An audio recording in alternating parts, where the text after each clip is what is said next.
In 1955, the United States were performing nuclear tests in Nevada and the Pacific. The Warsaw Pact is signed establishing the Iron Curtain, and the United States begins its entry into the Vietnam conflict. In 1956, the film, Invasion of the Body Snatchers, is released to the public.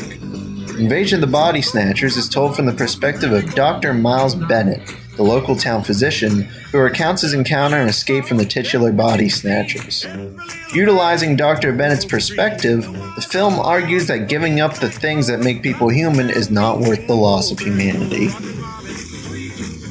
The plot of Invasion of the Body Snatchers begins with Dr. Bennett returning after 2 weeks of being away with a long wait list at his clinic. However, whenever he returns to the clinic, he finds that all the individuals who had called in seeking care are completely fine for no explicable reason.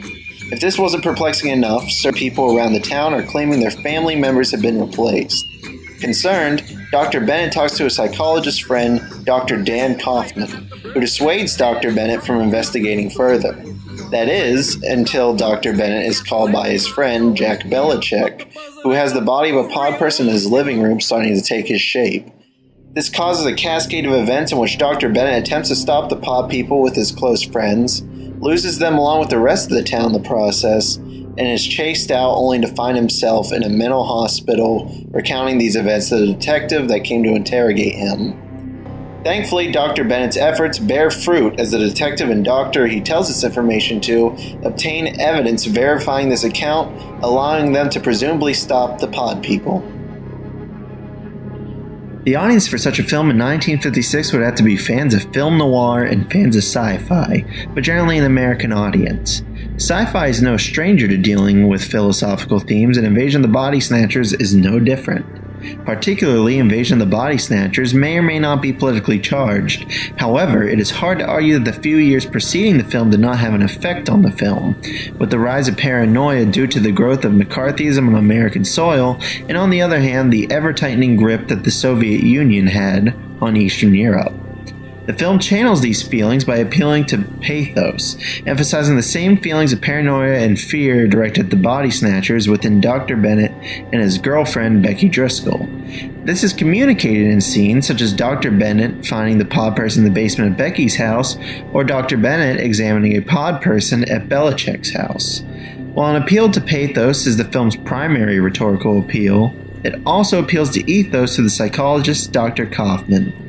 This appeal is productive because Dr. Kaufman is introduced as a specialist of the human mind by Dr. Bennett, establishing a level of expertise or authority, making his attempts to persuade Dr. Bennett that pod people are only a figment of his imagination more believable. Together, these rhetorical appeals help to manage the tension of the film and enhance the horror surrounding the pod people. Though the pod people taking over a person's body could have been done in a number of torturous and horrifying ways, the film is decidedly very tame to the tropes and ideas surrounding torture porn whatsoever. It was a rather clean film with almost no blood and no gore, containing nothing controversial. Invasion of the Body Snatchers makes its argument successfully.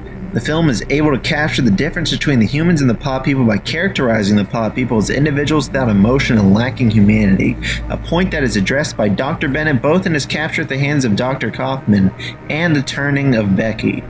Moreover, upon discovering the nature of the pod people, Dr. Bennett refers to them as evil and inhuman, creating an us versus them mentality. Though the pod people offer a world with no conflict, Dr. Bennett refuses, feeling he would lose his humanity if he were to accept. I would rate the film an 8.5 out of 10 for its intended audience. It does an excellent job at communicating its argument and maintaining building tension throughout the entire film, however, never really becoming too horrific.